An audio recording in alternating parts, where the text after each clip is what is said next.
Did you know that 80% of the population has some form of active gum disease? Gum disease is a silent but serious disease similar to diabetes, cancer, or heart disease, in that most people have no symptoms at all and it doesn't start to hurt until it's too late.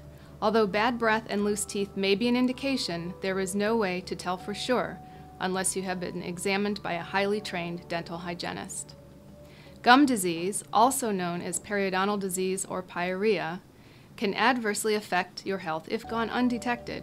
When your gums bleed, bacteria in your mouth can enter your bloodstream and travel through your body and constrict blood movement through your vessels. This can cause high blood pressure, heart attacks, diabetes, and strokes. At Golson Family Dental, you can rest assured that our hygienists have been trained by the best to diagnose and treat gum disease non-surgically. We'll complete a periodontal evaluation of your gums and develop a custom plan to fit your needs and goals for your smile and help you keep your teeth for a lifetime.